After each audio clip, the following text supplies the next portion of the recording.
Leitura devocional do Evangelho de João, no capítulo 2. Jesus purifica o templo. A leitura se dá a partir do versículo 13, que a versão Nova Almeida atualizada traduz assim: Estando próxima a Páscoa dos judeus, Jesus foi para Jerusalém e encontrou no templo os que vendiam bois, ovelhas e pombas, e também os cambistas assentados. Tendo feito um chicote de cordas, expulsou todos do templo. Com as ovelhas e os bois, derramou o dinheiro dos cambistas pelo chão, virou as mesas e disse aos que vendiam pombas: Tirem essas coisas daqui, não façam da casa de meu pai uma casa de negócio. Os seus discípulos se lembraram que está escrito: O zelo da tua casa me consumirá. Então os judeus lhe perguntaram: Qual sinal você nos mostra para fazer essas coisas? Jesus lhes respondeu: Destruam esse santuário, e em 3 dias eu o levantarei. Os judeus responderam: Esse santuário foi edificado em 46 anos, e você quer levantá-lo em 3 dias? Ele, porém, se referia ao santuário do seu corpo. Quando, pois, Jesus ressuscitou dentre os mortos, os discípulos dele se lembraram que ele tinha dito isso e creram na Escritura e na palavra de Jesus.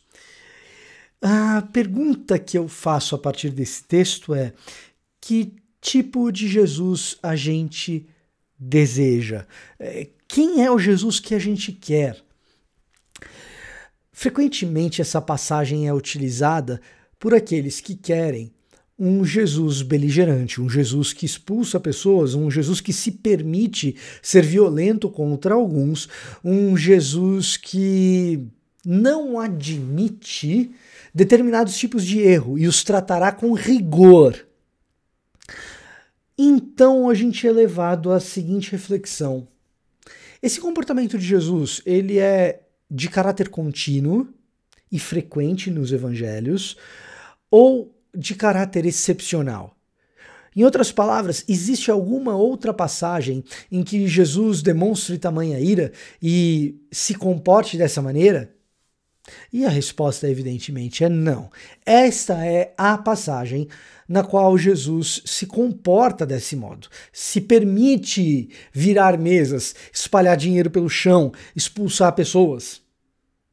A pergunta, então, deveria ser: o que está acontecendo para que Jesus enxergasse como necessário esse tipo de comportamento? O que acontece para fazer com que Jesus se comporte de maneira excepcional?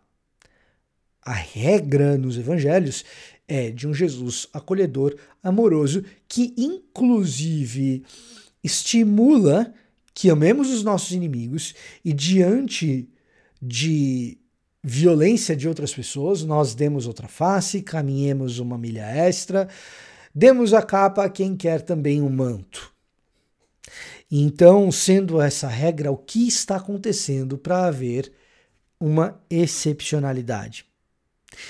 E a pergunta que a gente faz aqui, ela não admite outra resposta que não seja: Jesus aqui se faz violento contra aqueles que violentam a sua casa, com os líderes corruptos que submetem o povo à exploração religiosa. É contra esses que nós somos de alguma maneira autorizados a fazer denúncias graves, é contra esses que nós estamos de alguma maneira autorizados a dizer com o dedo em riste que o que fazem é prostituir a espiritualidade do Senhor. A gente pode lembrar do episódio de Jesus indo ao templo bebezinho, junto de José e Maria, para que fosse feita a purificação de Maria após o parto, conforme o capítulo 12 do livro de Levítico orienta casais a fazerem dentro da purificação judaica da época. Que ritual era esse? O sacrifício de um cordeiro e uma pomba. E em Jerusalém, então, José e Maria são recebidos por Simeão, que, olhando Jesus, ainda um bebê, reconhece nele a figura de um rei. Ora, quem é o verdadeiro rei daquele lugar? É Jesus. Aquele que diz que destruam esse templo. Eu construo novamente em 3 dias. E ele, de fato, reconstrói. Ocorre que José e Maria, quando fazem o sacrifício para a purificação por causa do parto de Jesus ao 8º dia, eles sacrificam 2 pombas e não um cordeiro e uma pomba, que é uma previsão em Levítico 12. Em caso de uma família muito pobre, você pode sacrificar 2 pombas em vez de um cordeiro e uma pomba. A pombinha é mais barata.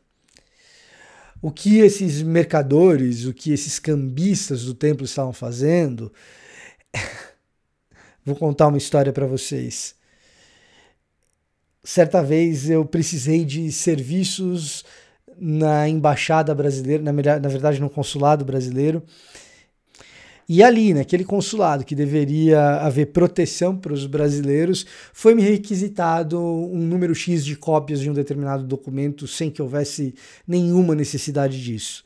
E me indicaram o lugar em frente ao consulado para tirar aquelas cópias.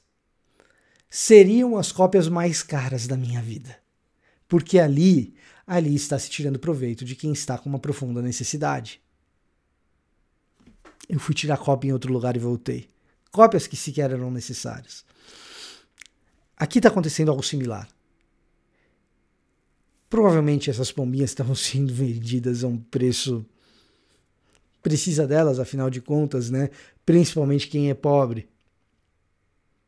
O que me surpreende é que muitas vezes aqueles que demandam um Jesus mais beligerante, um Jesus mais violento, são precisamente aqueles que têm receio de questionar as suas próprias lideranças espirituais e evangélicas que praticam a extorsão de gente que não tem mais o que dar, de gente que não tem mais como oferecer.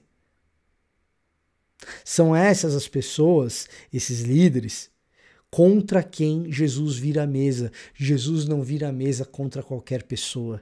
Jesus vira a mesa contra falso profeta, contra falso mestre, contra vendilhões do templo.